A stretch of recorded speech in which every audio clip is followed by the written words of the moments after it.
Good morning. Good morning. I'm Representative Dan Miller, and I want to thank you for joining us today at the start of our 2-day disability summit. Look, this is my favorite event that we do. We've been doing it now for I think 8 years, and it's been tremendous. We have so many great partners, including Gateway, our sponsors here today. But we've had so many great sponsors over the years and partners to try and get this program for you. Obviously, last year, for those who were with us, we were actually right before the pandemic. We were at the convention center downtown Pittsburgh. We had about 2,300 people there, and we're really working on a variety of things for the 30th anniversary of the Americans with Disabilities Act. So it was a great experience, and then of course the pandemic. And so this year here, we knew that we couldn't be in person as yet, although I think we're moving in the right direction. But we didn't want to let these topics or issues not be addressed or not be discussed. So we're very proud and thankful to everybody who's helped us offer to you this program for today and tomorrow. So if you don't know, if you're just checking in, be sure you can visit disabilitysummit.com. You'll see all the information on our presenters, on our programs. You'll be able to make sure you can jump in, jump out, catch what you need to do, and that will be tremendous. So take a look at that. And also on social media, we'll be having some more information available too. I would note, just because we're getting some questions, unfortunately, we do not have continuing education this year. Just we couldn't work it out in a virtual context. So we do hope to have that feature again next year, but just so everybody's clear, we couldn't work the magic virtually, but that's okay. We still have a great program. We still hope that everybody will join us for that. Okay, we're going to start off here. I got a couple more housekeeping things to do very briefly. Before I get to our guests and our keynote speakers here, I want to be sure to just introduce a couple friends just for a quick moment. So first, I'm going to ask our great County Executive, Rich Fitzgerald, to come on here. And I want to thank Rich. I know he's going to speak to us just for a moment, but I want to thank him because he and his office have always been a fantastic partner for us in our endeavor. So Rich, we thank you so much for how much you care and focus on these issues. And please, we welcome you for a couple words. Thanks, Representative. And I want to thank Dan and congratulate him. I can't believe it's 8 years. I think I've been to just about, I think I've been to all of them out in his district at the Synagogue Beth El. It outgrew it. And then last year, as he indicated, had to go to the convention center. And I'm sure next year, as we go back in person and get away, we get to the post-pandemic also at the convention center. And yes, he mentioned the fact that our Human Service Department and county agencies have always participated because it's a big initiative of ours. We don't focus on what people's disabilities are. We like to focus on people's abilities, whether it be for employment, whether it be for the initiatives that they can bring, because everybody has special abilities that they can bring and help improve things in the community. For many, many years, as you know, Mark Cherna, the Director of Human Services, would participate in this. I'm anxious that you're gonna get to meet Aaron Dalton, Mark's replacement. Mark for a quarter century led Human Services here in Allegheny County. Actually predated this government back to the county commissioner days. And I will tell you, a little story Dan doesn't even know. When Governor Wolf got elected, he's in his 7th year now. He was looking for some cabinet secretaries, and there were probably 2 within Allegheny County that he was really looking at. One, Dennis Davin, who obviously is the secretary of DCED. And the second one was Mark Cherna. But Mark was a Pittsburgher, didn't want to move to Harrisburg, and was interested in just staying here and finishing out his career. He announced his retirement later last year, and just in the last month finished up a great career. But he was ably represented in his deputy, Aaron Dalton, who for many years worked alongside Mark. And really a lot of the initiatives that all of us, people like me, get to take credit for the great things that have happened in Human Services were led by Erin and her team. So I know she's passionate about this issue and wanting to help. And obviously she's been very, very busy working with Mark throughout the pandemic over the last year to make sure some of our most vulnerable people in our community are protected. And we want to make sure through Dan and this effort that everybody's getting their vaccine. As everyone becomes eligible over this week and next week, we want to make sure people are protected, particularly people in the disability community that might have other vulnerabilities with respect to health that COVID may be impactful for. So I want to thank Dan. I'm glad to see Representative Benham is also here today, a new member of the General Assembly, bring also a fresh voice and insight into this issue among many others. So Dan, again, congratulations on your continued efforts. We're always going to be there, so keep us in mind on any partnership we can do. And Aaron, I'm sure, is going to carry on in a very, very good way to give good initiatives and allow people to access the services and the information they need to access the things that will improve their lives. Congratulations, Dan. Thank you, Rich. And again, thank you for being such a responsive county exec for all these issues. Good friend. Very much appreciate that. And Rich also gave a quick shout out to Representative Benham. I do want to give Jess the floor in just a moment. As Rich noted, she is new to the legislature, but not new to our Disability and Mental Health Summit. She's been here several times, been a fantastic speaker in some regards. And during this program over the next 2 days, thankfully, she's offered to help because we have overlapping programs. I can't be on every one, right? So instead, those of you will, many of you will be lucky enough to not see me all the time. You'll have Jess who will help kick off and run and be sure things are functioning every other program that we have. So I'm very excited. Just want to give a quick moment and invite Jess to share some words. Oh, thank you so much, Representative Miller. I am so thrilled to be part of the summit this year. Like Representative Miller noted, I have spoken at the summit, participated for many years, and it is just such a great opportunity to have discussions about disability policy with everyone who's impacted at the table, including people with disabilities. So I'm really thrilled to be a more integral part of it, and I'm looking forward to the great conversations that we'll have on the panel. So thank you again, Representative Miller. So excited for what the next few days hold. Well, and thank you, Representative. As I said, it's great to partner with you, and I know we have several bills together. And speaking of bills, one of the bills that Jess and I have is regarding a new secretary position for Pennsylvania. That discussion, which we'll come back to, has led us to our first speaker here today. And so let me give you a formal introduction here. We are glad, and I'm personally very thankful to have Secretary Carol Beatty here from Maryland. I will tell you, we were talking earlier, she was rubbing it in my face, some of the great advantages that Maryland's been doing. But one of them has included her arena, her work.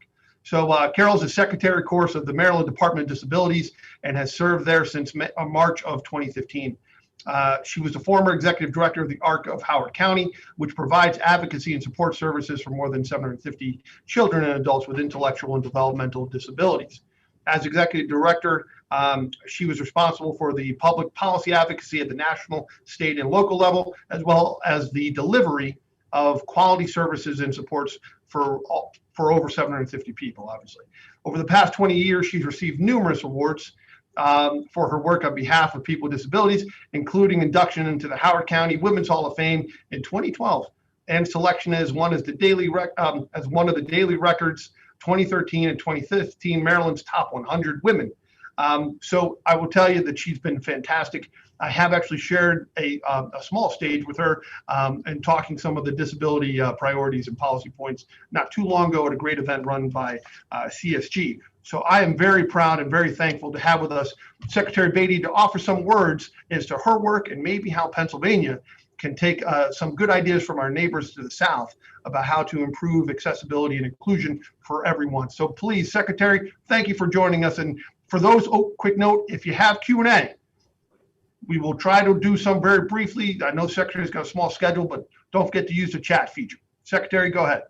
Thank you. Thank you, Representative Miller, for inviting me to this wonderful event. And I just want to say that some of my colleagues in Maryland have heard about this event.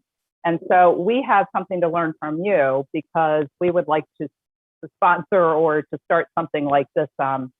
So thank you for inviting me today. And I'm thrilled to be a part of this and to share with you Maryland's experiences and lessons learned in the creation of the Maryland Department of Disabilities.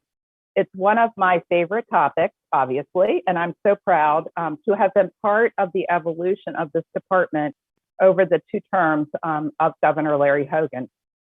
So MDOD is made up of a small team about 35 people of passionate, knowledgeable disability professionals.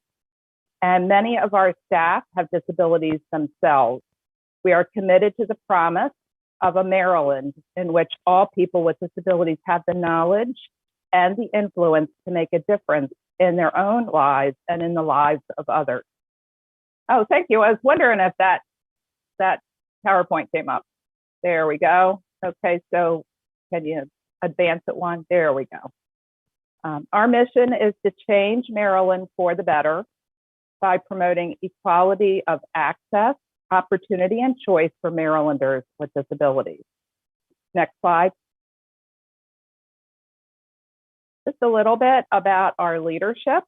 Our primary but not sole responsibility is to advise Governor Hogan, Lieutenant Governor Boyd Rutherford, and my fellow cabinet secretaries on issues related to disability policy. We are the state's subject matter expert on disability issues. You've heard about my background from Representative Miller's kind introduction.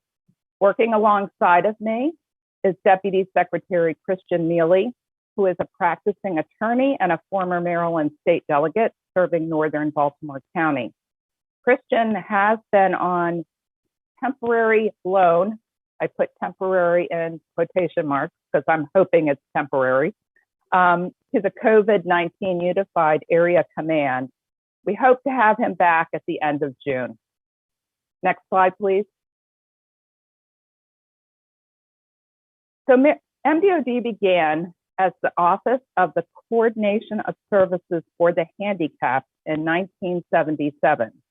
We've gone through many ideations, which included appropriate language changes and expansion of responsibilities until 1991, when we became the Governor's Office for Individuals with Disabilities. In 2004, under Governor Robert Ehrlich, it was elevated to a cabinet-level office. This was in keeping with Governor Ehrlich's campaign promise to the disability community to elevate discussions of issues important to people with disabilities to the very highest level of state government.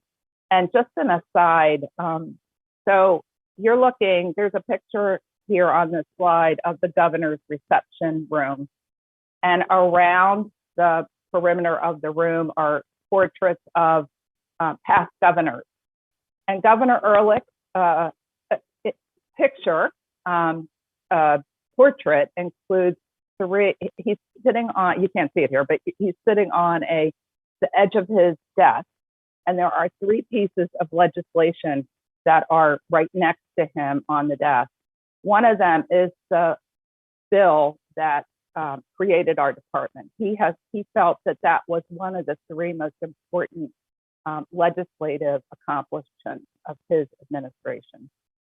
So it was charged with coordinating and improving the delivery of services to individuals with disabilities in our state. We are informed by the Maryland Commission on Disabilities, and our statute that created our department states that the secretary or the deputy secretary must have a disability, which is to me the embodiment of the saying nothing about us without us.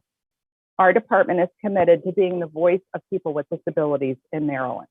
Next slide, please. The commission serves a key role in advising the department on priorities, issues, and trends. It is made up of 19 members representing all types of disability groups and includes a representative from our Maryland State Senate and the House of Delegates. Our current chair is Dan Brooks. He's from Baltimore City, where he runs a nonprofit that reaches out to disadvantaged youth in his community, and it's called Safe Alternatives. He's a wheelchair user, having sustained a neck injury while playing football in high school. Our members, our commission members, work with our staff to create the Maryland State Disabilities Plan. Next slide, please. The State Disabilities Plan sets performance goals for all agencies in Maryland. The 3-year plan is reviewed and reported on annually and ensures compliance with state and federal laws. and promotes best practice of inclusion, accessibility, and equal opportunity. This is the state's disability plan, not the department. I think that's an important distinction. We have activities and measures that come from all agencies and departments. This slide highlights the 5 overarching goals for the newly revised plan. They are self-direction, maximizing resources, financial well-being, accessible communication, and our newest goal, health and wellness. Next slide, please. While we are primarily a policy-focused department, we do operate some specific programs. In the interest of time, I am going to highlight just a few of our programs and policy areas, but they are all listed on this slide. Next slide, please. Probably one of the most important currently to highlight is our emergency preparedness policy coordination. During all disasters, our department is responsible for the state's coordinating function for whole community preparedness to properly plan for the needs of people with disabilities and those with access and functional needs. Our Director of Emergency Preparedness Policy was assigned early on to the COVID Unified Area Command to share our department's expertise about the needs of the disability community. Because we know that COVID disproportionately impacts people with disabilities, we have taken the lead on many things, including food delivery, testing, disability support in healthcare facilities, and most recently, prioritization and access to vaccines. Next slide, please. Our Employment Policy Director works in partnership with state agencies, businesses, and community programs to increase post-secondary opportunities for people with disabilities and to meet the goals of the Workforce Innovation and Opportunity Act, which requires a coordinated approach to ensuring that all Marylanders, including those with the most significant disabilities, are part of the state's workforce.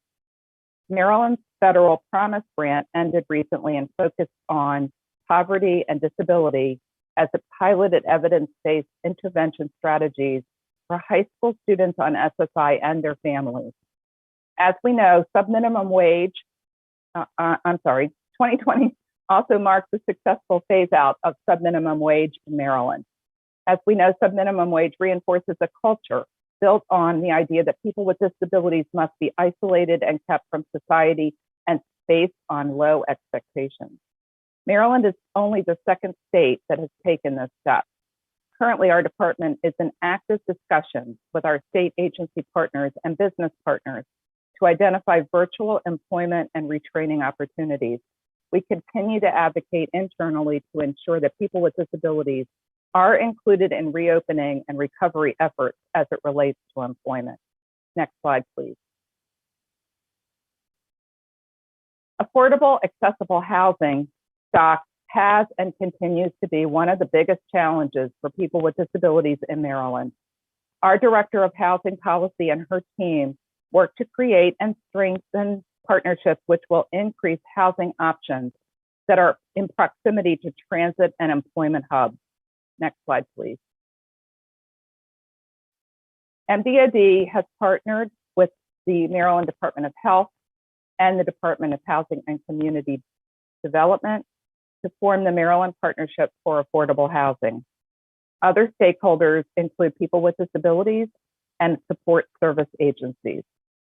This partnership has leveraged federal, state, and private sector funding to create over 300 deeply affordable rental units for people with disabilities all across the state. Our department operates a housing registry on behalf of the partnership and manages applications and wait lists for 3 housing programs: the Section 811 Project Rental Assistance Program, the Affordable Rental Opportunities Initiative, and the Maryland Money Follows the Person Bridge Subsidy Program. Next slide, please. Maryland Technology Assistance Program, or TAP, provides access to technology to help individuals with disabilities live and work more independently. Funded through the Federal Assisted Technology Act, TAP operates an AT loan program and provides assessments, workshops, a low-interest loan program for technology, and a reuse program. The pandemic has highlighted the critical importance of access to all technology for people with disabilities. Over the past year, TAP has continued to provide services, including no-contact loans of equipment and virtual demonstrations and individual consultations. Next slide, please. On July 1st, 2020, the Telecommunication Access Maryland program, or TAM, joined our department. TAM oversees Maryland relay services, including TTY, captioned and braille services for the deafblind, and Maryland Accessible Telecommunications, which provides specialized telephone devices to those who need them.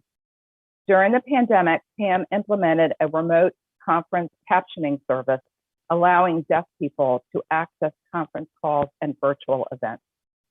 Next slide, please. So this is kind of the point at which I think I wanted to share with you some of the activities, some of the responsibilities that the Department of Disabilities has taken on during the COVID response and recovery. Never has our work and its impact been more important than during the COVID pandemic.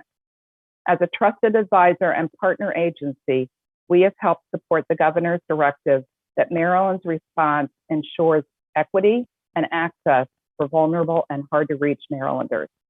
In the next few slides, I will highlight some of the department's work over the past year. So next slide, please.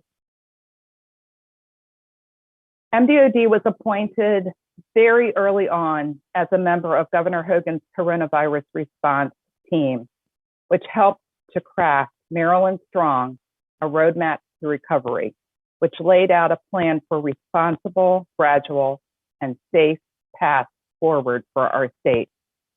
Currently, we also work very closely with the Equity Task Force, which is headed up by National Guard Brigadier General Burkhead. We've deployed our Director of Emergency Preparedness to Maryland Emergency Management Agency, or MEMA, and our Health and Mental Health Policy Director to the Nursing Home Task Force. Every member of our department is working with other state agencies to support the COVID effort. Next slide, please. Early during the pandemic, the governor designated direct support professionals working in community-based programs as essential healthcare workers. This acknowledgement was very important for so many reasons, such as allowing them to access state-funded childcare services, travel freely from home to work, and just in general, to be respected for the important work that they do. It allowed them to take advantage of free mental health services for frontline workers, and it placed them in high-level priority status 1A and 1C when vaccination became available. When outbreaks occurred in group homes and other residential settings, we worked with the Maryland Department of Health to make the GO teams or strike teams that were working with nursing homes available to residential service providers. And we advocated for a high prioritization category for people with intellectual and developmental disabilities, and then those who are in a more general category of people with disabilities when vaccine became available. Because vaccine hesitancy is a real concern within the disability community, we were successful in including people with disabilities as ambassadors in the state's GoVax campaign. The campaign uses multiple means to assure Marylanders that the vaccine is safe and effective. And I believe that Kim is going to share with you one of those videos.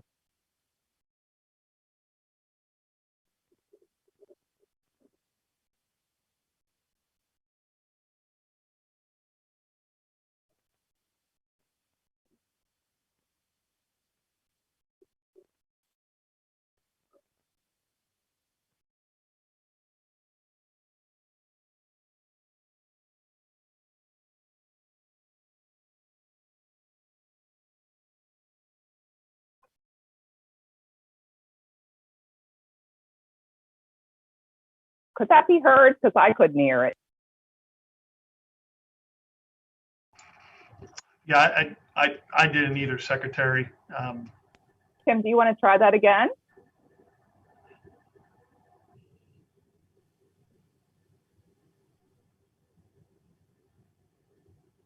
It's going to take me a minute, so we probably shouldn't. I'm sorry. I thought we tested it and it worked before. Sorry. Okay, well, why don't you, okay. You don't want to try it again? I'd have to look it up again and then pull my slides because I'm screen sharing. So probably not. Sorry. Okay, all right. Okay, next slide then.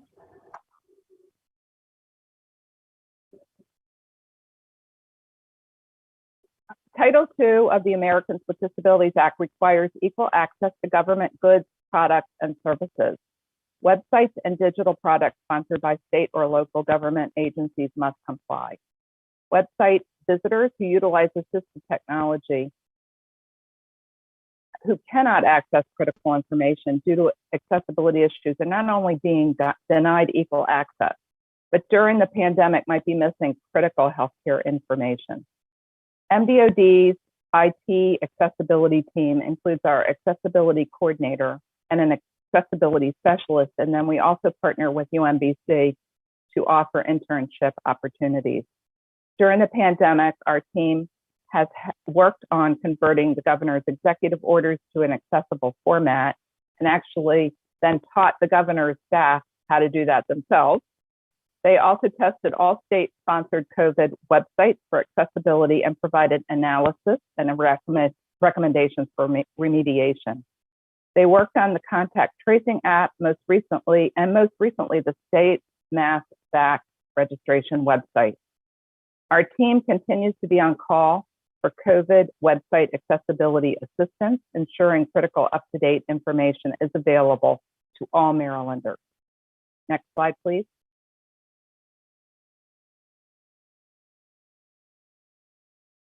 The Secretary of the Department of Health and I issued a joint guidance for hospitals and other healthcare settings to create a policy that requires them to create a policy allowing support people for people with disabilities.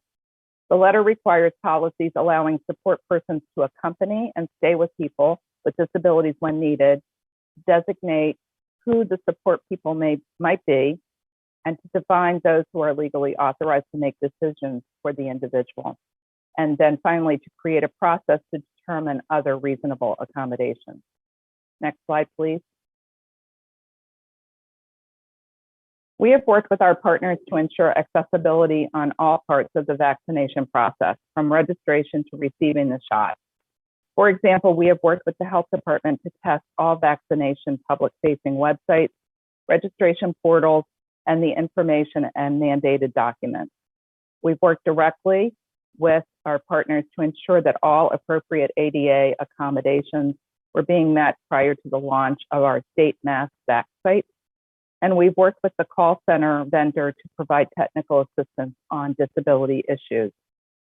We've also worked with our developmental disabilities and behavioral health providers and the local centers for independent living to set up pop-up clinics that are disability specific, working with either the public health departments in our different communities or with private or retail pharmacists as the vaccinator partner. We've had over 3,000 vaccinations that have been obtained to date using these specialized clinics. And next slide, please. Thank you again for the opportunity to share a bit about the Maryland Department of Disabilities and the role that we play in changing Maryland for the better. And we want to wish you the best of luck with your bill to establish a Department of Disabilities, and we stand ready to assist you in any way. And I think I have some time for some questions. Well, I will tell you, Secretary, thank you so much. To be honest, again, I salute your work, and follow up on what I said to you earlier about just how much it is impressive the work that you are doing.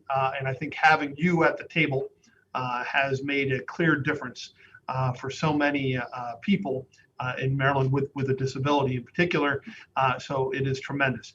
I did ask you a little bit beforehand. I know in our conversation, Maryland, like Pennsylvania, of course, has political diversity in its structure.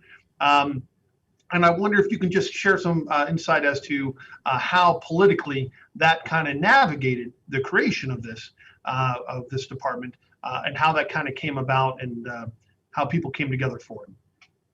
Sure. So I was the executive director of the arts of Howard County when Governor Ehrlich came into office. He worked with a very impressive group of cross-disability leaders within our state to kind of bring this idea to the legislature. And they introduced the concept early on in his tenure as governor, his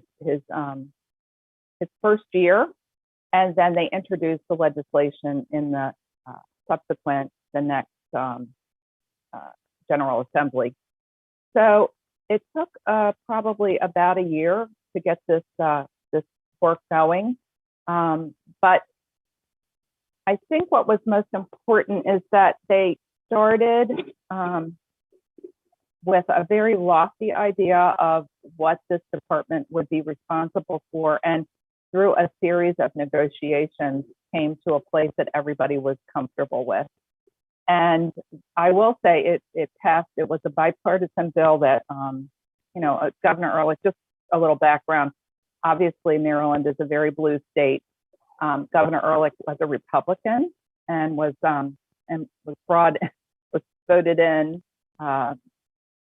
and he had to work with a predominantly Democratic legislature. But this again was a bipartisan effort, and I think that that's what created such a lot of goodwill across all of the parties and all of the state leaders in this area. I don't know if that answered the question, but that's my remembrance of it. Yeah.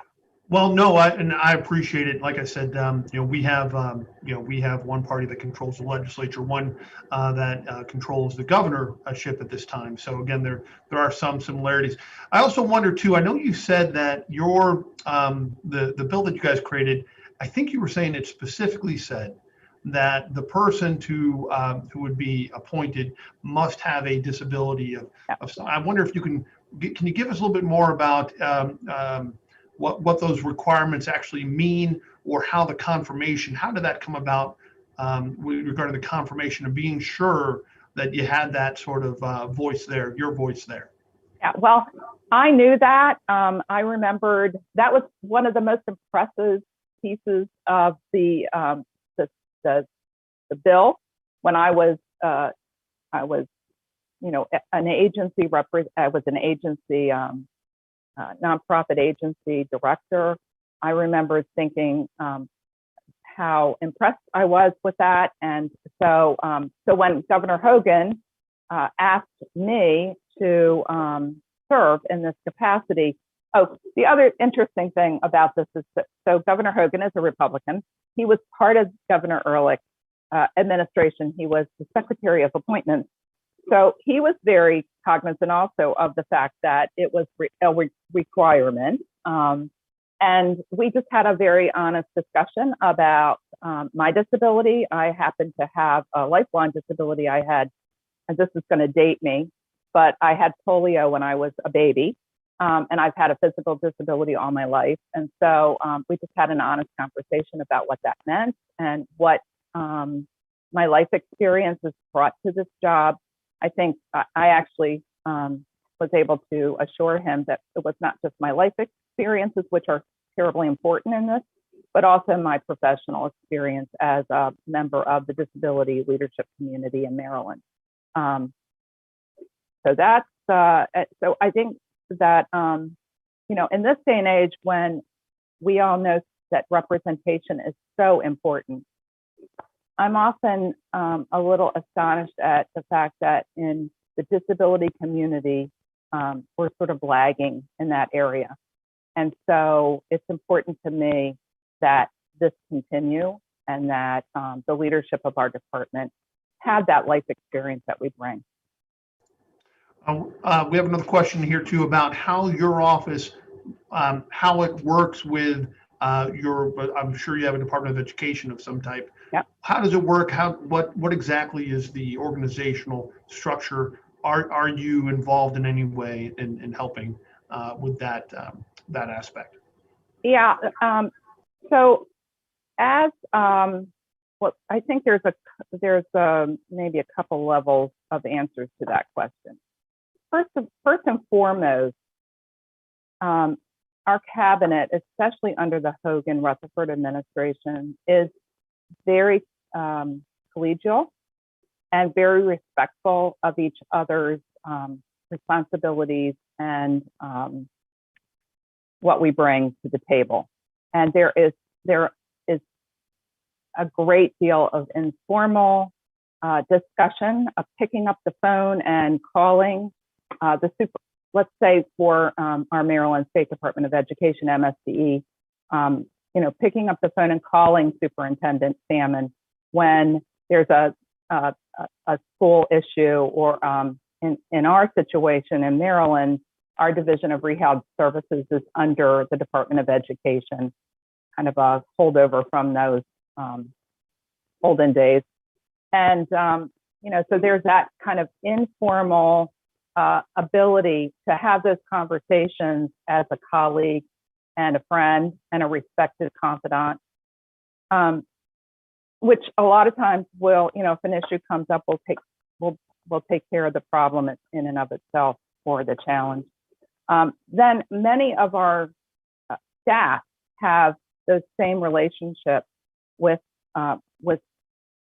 So again, let's take the Maryland State Department of Education. Our Assistant State Superintendent for Early Intervention and Special Education, we have regular conversations with that person, and also our Assistant State Superintendent for DOORS, which is the rehab program. And then we oftentimes are sitting on the same commissions or councils. We are often, the Department of Disabilities is many times a member agency when a commission is established, when there's a human service or public health aspect to it. So there are many different levels of those kind of relationships that are enabled when I have a seat at the table, or the secretary of the department has a seat at the table. Yeah, well, that's exactly right, Carol. And look, we know that we kept you a little bit longer, I think, than you had. But I apologize for that. To be honest, I got like 5 more I could get you. But look, I know that you'll be a great resource for us as our discussion in Pennsylvania moves forward. And I want to not only thank you for your time today, but thank you for your work in Maryland, but also thank you maybe for some outreach we may have to come back to you on. Like you noted, you thankfully are leading the nation in this arena. We hope that not only Pennsylvania follows, but all states follow, and maybe federally as well. So, Secretary, we thank you so much. Thank you. We know you got to move, and we'll let you do that. And we again appreciate your time. Okay. Good luck with the rest of your program. Thanks. Bye. Thank you. Bye now. All right, as we let the secretary go about her business, we are going to move on to our second discussion here at this period here with Erin Dalton. So we are very glad to have Erin there. She is, I think you can see her. So as County Executive Fitzgerald had mentioned earlier, Erin is the new director of Allegheny County's Department of Human Services, which works to strengthen families and communities through a network of social services, care and support.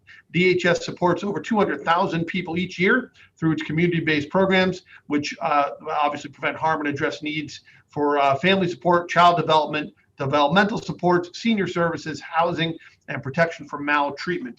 There's a lot there, and we very much appreciate having Erin here. She may not know this, but in a previous life, I was a county solicitor.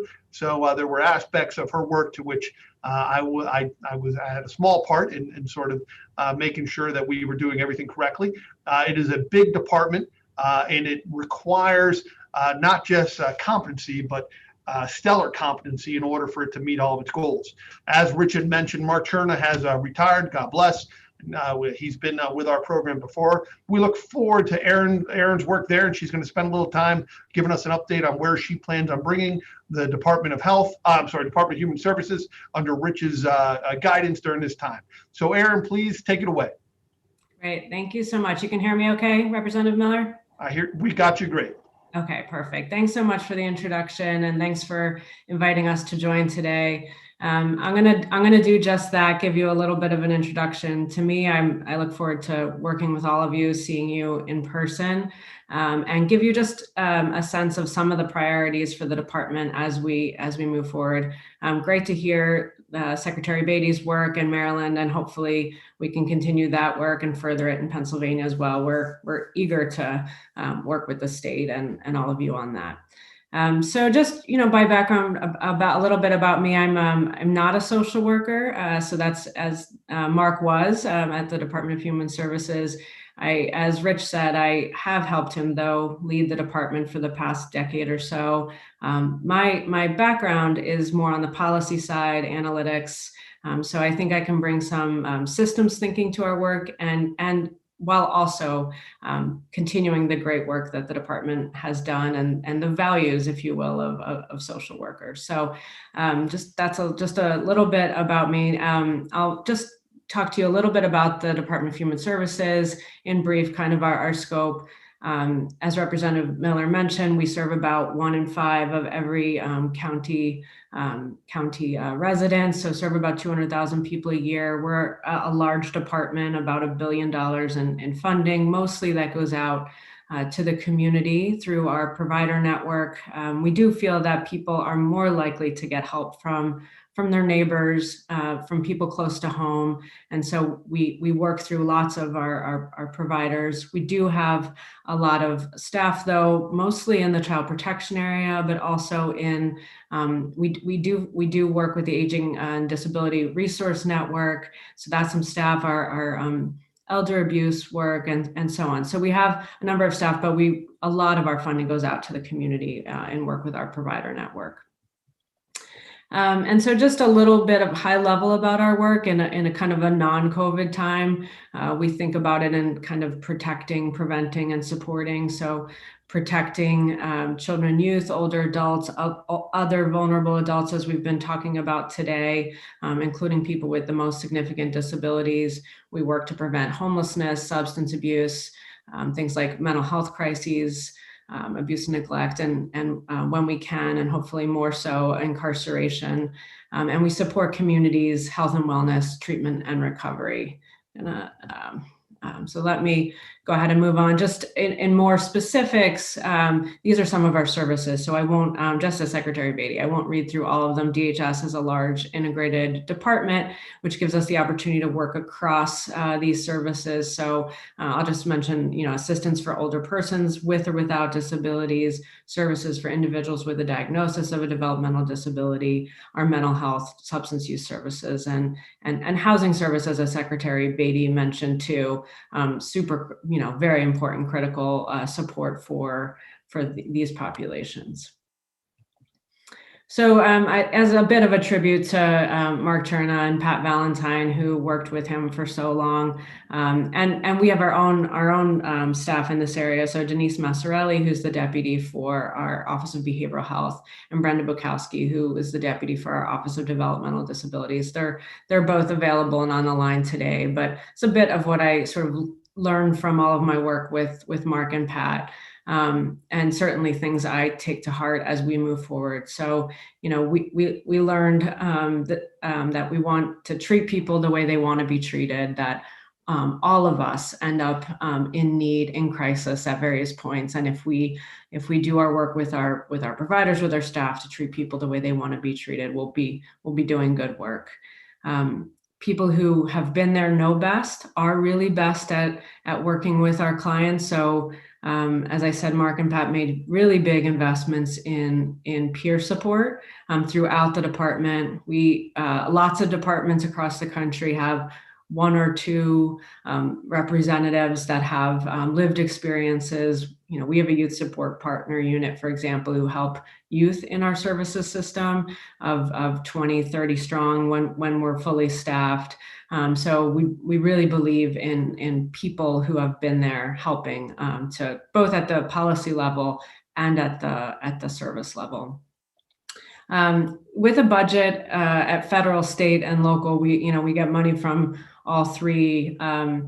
Understanding the money and making it really work for clients, not being overly bureaucratic about which bucket it may fall into, working for flexibility, making this money work for clients. So that's certainly something I learned from them. And couple of other things just to finish out. Some of these investments you can't quite see with data, right? So I'm a data person. You've got to believe in the vision of some of this work before you can have those results, and I think that's important. And then lastly, building relationships with folks like you on the phone and on the Zoom call today, and across our various community partnerships are really critical to better serving our community. So I just wanted to mention those as things that we will be absolutely continuing, doubling down on if we can, including really, I think it's a great time to rethink the way we partner with community, the way we make decisions, and if we can bring more people in to help share that decision making, I want to do so. And so I just want to reflect. I feel like I've moved beyond a little bit talking about what we did during COVID. It was great to hear what Maryland did, and we did a lot to work with the health department, for example, in understanding outbreaks. For example, we had a lot of outbreaks in some of our residential facilities, and we worked together on response and coordinated efforts. What I'm trying to do is look forward. We have great opportunities and I think great challenges. And it feels to me like a time unlike anything we've seen in a generation.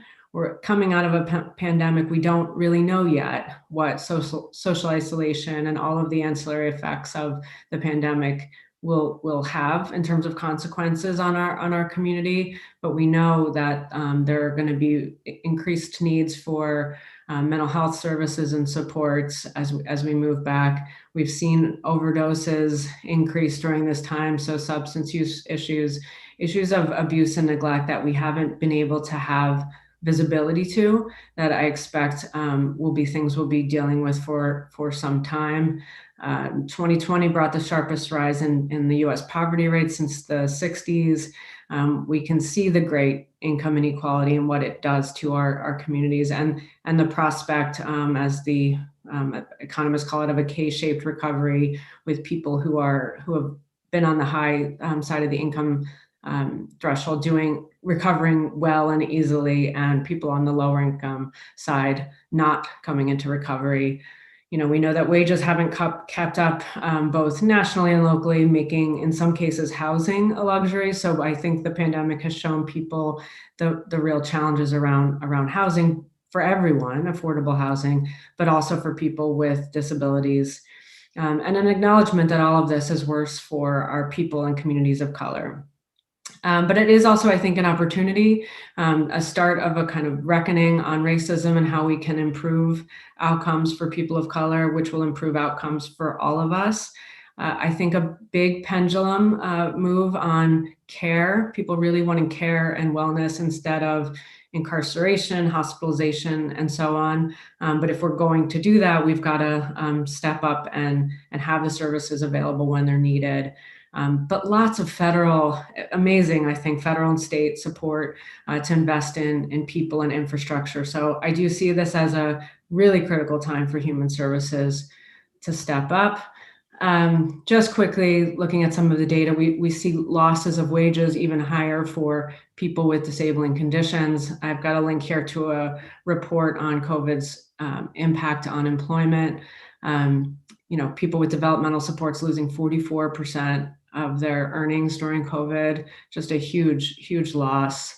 I just wanted to show, I have 2 slides here on how systems treat people differently by race. So, I don't for a minute think that there's a coordinated effort to do this, but it's important to note that it's, that it funnels up, individual decisions funnel up into these kind of system level approaches to people that look different of various races. So this is the data for diagnoses, and some of the things you can see here is what looks like anxiety in white adults and children can look like, if you look down at the bottom, adjustment orders, for example, for Black adults and children. You see much higher rates of schizophrenia, of conduct disorder in kids, among diagnoses among Black kids, and so on, where things like pervasive developmental disorders are perhaps easier diagnosed in white kids. So I wanted to share that, as well as just one more slide. You see in the slide to the left, kind of wellness and checking in type services like medication checks, like outpatient mental health, being used more by white members. And what you see for Black members is higher levels of crisis and inpatient care and so on. And so again, these are system approaches, and they're going to take system responses. You can also see on the right the involuntary commitment rates for Black and white residents in Allegheny County. And so those are, I just think I wanted to show the data because I think it's just so hard to fathom how these things could happen. So I wanted to just share a little bit of data there. So I'm going to talk about a couple of priorities, but I am really interested in your thoughts, right? So given these deep issues and rare opportunities, how can we partner to maximize funding and make lasting improvements for the people we serve? So what are your ideas on this? We use a platform called Neighborland. There's a link there on the slide. You can search Neighborland, Allegheny County. And so there's an opportunity to give us some ideas about what we should be focusing on and tackling during this time. So a couple of priorities, work I feel like we must really do, and they're kind of at the first 2 are at different sides of the pendulum, if you will. One is really access for everyone, and the other is improvement of crisis services. So in terms of what we, I think, need to do in terms of access, our vision is that our human services, our behavioral health supports, our developmental supports should be responsive, innovative, flexible, available. And I think there are real challenges to that at this time for lots of different reasons. We have workforce challenges. It's hard to keep people on staff. We have data challenges that I haven't been able to solve. And so some of those critical components that we're going to make a big investment in, we've got to help people to find the care that they need. So kind of modernizing where to turn type directories that used to work pretty well, but I think now with the internet actually aren't working as well as they worked in the past. So making sure that all of the information on where services are available. I'd like to see, photos of facilities and clinicians to see if they're accessible, truly accessible, given your disability. I want to move the human services system to be open beyond a traditional workday. People need supports when they need them. Really strong front door. So both this digital kind of information, but also mobile support where necessary, really perhaps rethinking where our services are in the community, how to integrate them, making sure that those with the highest need, this is a place where I think the analytics we've developed can really help to tailor need for those who need it most. And I think people helping people. People can, community ambassadors, if you will, could help one another get to services. We can make additional investments and strengthen our investments in peers helping to support families as they access care. Second is really improving options for people in crisis. This speaks to the opportunity to strengthen our own system. We have lots of crisis services in Allegheny County, but they're not really viewed as a system together. And we can do more. We've been doing a lot of work in planning. We've had a kind of stakeholder group for the past 9 months working together to make sure we're working really well with first responders. So, a couple of points on why this matters. Throughout the country, jails have become the largest, thought of as the largest mental health treatment facilities. 1 in 4 people shot by the police in America involve people with mental illness, and half of people with mental illness will get arrested at some point in their lifetime. Our data isn't as strong on people with developmental disabilities and their touch with the justice system. This is an area we're working really closely on, and I'm going to improve the way we are able to talk about also the impact of the justice system. We know has a strong impact on people with disabilities as well, and want to make sure services and supports are there for them. I won't go through this in detail in the interest of time, but as you may know, crime has declined a lot, while the jail population, both here and around the country, have increased. And too often people are getting to the jail instead of the kind of treatment that they need. So we seek a crisis system and to enhance our crisis services so that they have more trust by the community, particularly communities of color, has fewer people in active crisis, is set up so that law enforcement and first responders aren't always the first people on the call or the only people on crisis calls, so that our systems don't view jail incarceration as the primary method for connecting people to help. Too often people are trying to do the right thing in the justice system, get people to the help they need, and they use the justice system to do that. And we want to get people quality help so that they're not in crisis, and get them back into the community so that they can continue their life. So we're working on enhanced mobile crisis, 24/7 crisis walk-in and drop-off, community-led models, co-response teams with law enforcement, and improving our discharge planning.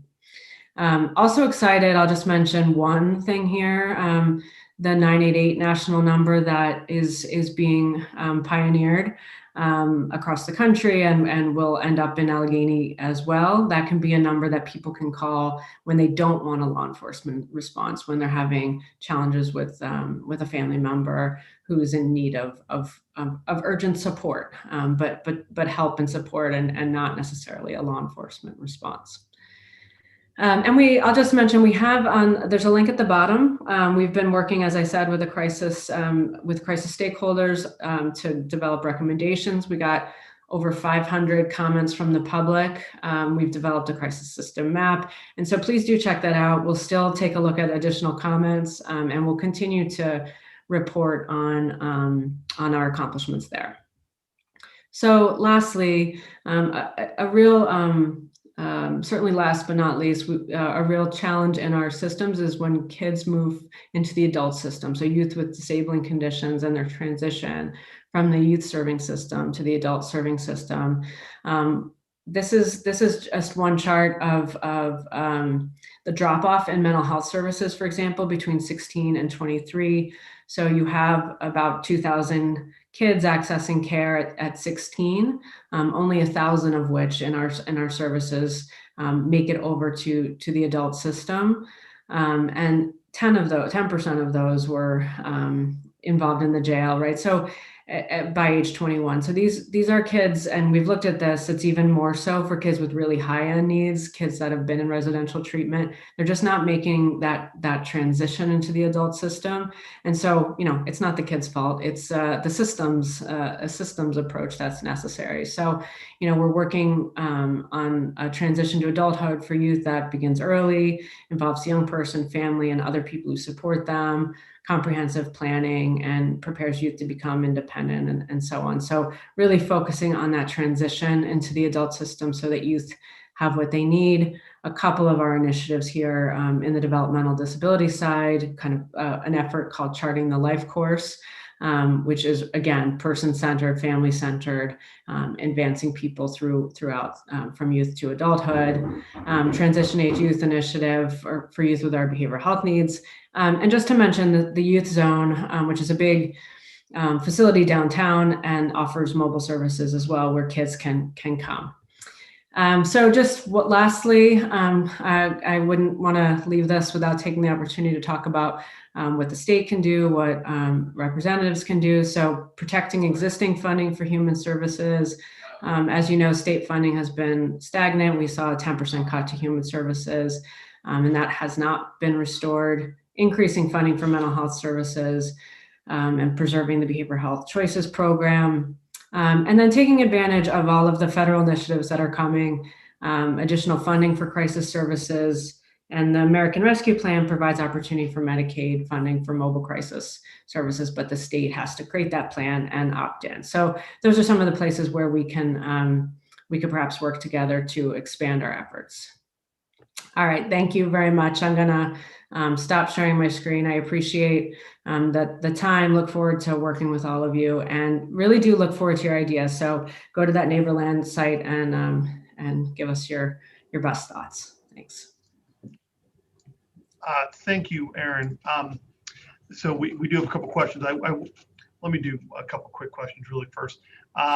So a couple short ones here with it. Will you be participating in the RISE PA initiative? I'm not sure if you know that one. I don't, but if someone could maybe put in the chat, Denise and or Brenda can take a look, our staff can take a look. I'm sure it's likely we're participating, and we'd be happy to learn more, but I don't know. Okay. Thank you. And the Allegheny County Disabilities Council Task Force Disabilities, would you mind attending there? No, I'd be happy to. I am scheduling time with all of our, kind of task forces and advisory committees. And so if it's not already set up, I'd be happy to participate. Yeah, for sure. And I'm going to reference this because I'm pretty sure we don't know this. But one of the questions talked about information regarding the level of vaccination for the blind community. Fortunately, too much of the state's website continues to be not sufficient in being able to adapt to screen readers of different types. I know you're big into data. Again, I'm not quite sure this is exactly your realm with it, but I'm imagining that type of blind community access to the vaccine may not be in your wheelhouse. I mean, no. One thing that's been, I'll not to speak for Dr. Bogan, but she doesn't have detailed data on who's been vaccinated. And so she's been working with the state to try to get access to that. One thing we can do, though I'm not confident our own data on people with disabilities such as blindness is strong. We can talk very, very, well about COVID cases, COVID hospitalizations, COVID deaths by disability. We worked with Dr. Bogan to integrate all of that data into our larger data system. So that's something we'd be happy to share. And as we get data from the state on who's received the vaccine, we'll do that same effort. And I'll pass along to Dr. Bogan we do talk frequently, and Rich would obviously cares about this as well. Making sure that we have specific outreach to that community. Well, and let me take that to just kind of go into I think you emphasized your appreciation for data, right, early on. So let me tell you how much I definitely appreciate your attention. It actually is something as well that I know myself and Representative Summer Lee have been talking about, because not only do we get concerned about sort of some of the local data points, but statewide. My experience has generally been that Allegheny County is a greater functioning or greater capabilities and a higher, let's just say, direction from above to pull things together and to analyze things. My experience has been in a way that is greater than other counties. And so we get concerned at times as to how to apply data sets or definition terms in a greater context when some counties are not collecting data, or some counties are using different definitions for sets. So I wonder, do you have any thoughts as to standardization, or is there something in particular regarding your work here that you believe the state should be helping to prioritize, for every county? Yeah, thanks. I could spend some time on that maybe. I think a couple things. One, the state should integrate data too, right? So the reason why we can there's a couple reasons why we can do such a good job on that. And on the last slide, I had up a website called Allegheny County Analytics. So there's a lot of resources there if folks are interested in taking a look. One is that we've been able to integrate data, and the state really hasn't done this yet, right? So they don't integrate, for example, like their Medicaid and employment, unemployment, wage records, and child protection, and so on. And we have been able to do that. So I would urge them to do that work, and then they can start to analyze it, which is kind of the second point. We've invested in analytics to drive the department, and I think too often, state and local officials, people all around the country think that every dollar that's not going on the street into treatment is a mistake. And I think we would argue after 25 years or so of those investments that data is very, very critical to helping to provide the kind of services people expect us to provide and answer questions for the public. So investments in analytics at the state level, I think, would be a good investment. And then lastly, I'm a strong believer of getting data where it needs to go, in the hands of the people using it, meaning we do our best to share our data with the provider community who are really doing work on our behalf, and back with people themselves. So in Allegheny County, you can Allegheny County residents, people accessing services from Allegheny County can go and get their integrated human services, essentially government record. So across health, human services, criminal justice. And so they can see the therapists they've used in the past, the service providers, and so on. We deeply believe that people are in the best position to manage their own care. So to the extent to which the state also doesn't share data back with the counties, and this has been a struggle for us, I think it is also critical that they do that, right? So I don't know, I have plenty to say on that particular topic, but some investments at the state level would be, I think, critical. I would love to follow up with you more on that as well, because it is as I said, myself and Representative Lee have had some concerns, and we'd love to know to follow up with you on that as well. Yeah. By the way, I know it's tough to obviously get a massive department. I do see that Denise did want people to know that you guys are participating in the RISE PA initiative, and been actively working from, I guess, early stages of it. So again, it's always tough to know everything with it. No, that's why we have strong deputies like Denise. Yeah, no, I certainly want them to, lead that work. So yes, thanks. Yeah, believe me, my staff, helps me out many times. Look, I want to thank you in particular for some of your focus as well on some of the racial disparities. And to be honest, while I admit to some degree I wasn't surprised, I would also say that some of your data that you are collecting, is shocking, right? To show, especially the involuntary commitment numbers that you have there. Obviously, you've drawn some very strong conclusions as to some of the other components on that data set that you've been looking at. So I guess the question is, on the policy side, what do we need to initiate to help sort of alter some of these discrepancies that we're seeing? Yeah, that's a great question. I don't have the full answer to that for sure. What I do know is that we want to work on these issues, and perhaps the first thing is understanding some of the issues. we have an Office of Equity and Engagement that is focusing on and we're leading with racial equity work, both within the department and with our external partners, including we've got in behavioral health have a cohort of providers that are going through training and exploration really of these topics. And I know our developmental disabilities team is really working as a team to start to explore disparities and our own training and hiring and recruitment of therapists. I think, I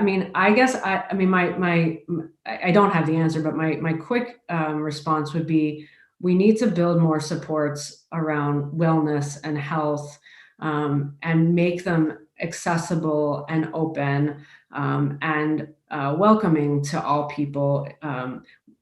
Too often we see that our systems aren't being accessed at that more preventive stage, and so I think end up then seeing people in crisis services. And so I think building the strength at the front end of the system and the prevention wellness side is one angle, but it's going to take all of us to work through these, deep, hundreds of year old issues, and start to move in the right directions. Yes, thank you. One of the, and you mentioned how the data is showing how employment has been impacted severely. So this has been an ongoing issue. I always say that whatever your problem was before COVID, it is worse typically after COVID. And our state, like I think all states, we're running somewhere between about 65% of people with disabilities were not engaged in the workforce. And we are struggling in some regards to help on the transition front. There's no doubt. One of the points that was well raised, I always appreciate, by the way, that I'm getting some comments that are a little quicker. They get some that are long. I love the long ones too, but I got to synthesize it a bit. But one of the points that somebody brings up is the challenge in relation to not only having employment when you have a disability, but also being effectively managed and reviewed in a way that recognizes the disability lens in that process. So not just getting hired, but maintaining, being evaluated and being rewarded for success as well. That's sort of like a different way of sort of managing people in aligns with their skills. So I wonder, just on the employer side, do you have some thoughts as to how we can continue to engage employers in the, let's just say in the county, regarding these types of issues? Yeah, no, that's a great question and point. And we're doing a lot one of the areas of internal focus is really improving our own human resources, human capital investments, so that we within our department do the best we can by people just building additional capacity there. I think what I'd love to do is join with others who, in the private sector and the public sector, with the Disability Task Force and other partners to learn best practices there, and training and support for supervisors, managers, leaders on how best to support that workforce. And I think it stands to reason for me, much like a lot of things, if we can do really well with this population, it'll pay really good dividends for everybody who works in the space. And so I don't think we have the answers to that, but I think we'd love to join and learn and then promote them. Like, I think we're in a good position to say, we learned all this stuff. Here are the best practices. If you do this, it'll probably be better for all of your employees, and it'll be about retention, period, and promote those kind of practices. Yes, and thank you, Aaron. I would know too, in Harrisburg, I have a bill, that I think would be very helpful in the employment front. I wrote it with some advocates from CSG and SEED, and actually some individual experiences as well.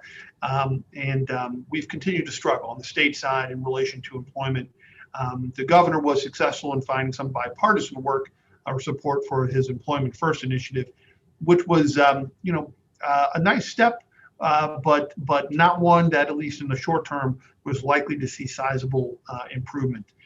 But as we continue to educate and raise the level of capabilities for everybody, no matter what disability they have, we have to go beyond just the success found in schooling of any type and get them to, get more people into a greater sense of independence and opportunity, no matter what disability they have.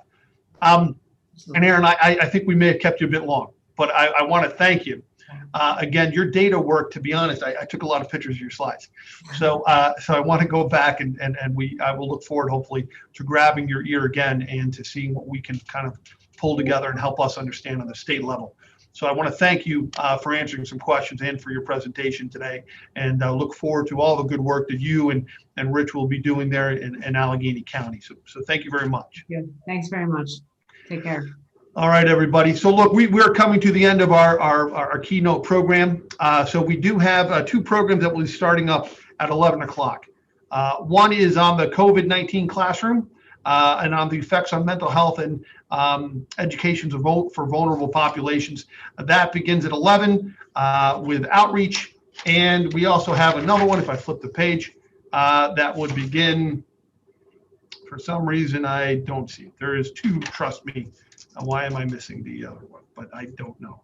So it's there. We'll try to find it. There are two programs. Check out disabilitysummit.com for both of them. Get the link or watch it online, and we very much appreciate it. I also want to thank Heather and Iris, yes, who've been doing great. Thank you very much. Sponsored by Gateway to help us here today. They're 11:30, one says. Well, that could be one. Somebody else should take a look at my notes. But thank you, Brett, for trying to pay attention. And I appreciate to see you. And again, I'll do the same announcement that I made in the beginning. Remember, for continuing ed, we unfortunately this year are unable to do it virtually. So we did not have the technological wherewithal to be able to get approval. So we can't do Con Ed. We look forward to doing it again next year, but can't do it. So, but we do appreciate everybody. Thank you for all my staff for their work and everybody who helped participated. We look forward to seeing you all. Please check out the disabilitysummit.com for the schedule and all the information you need to stay with us today and tomorrow for the entire program. Thank you so much.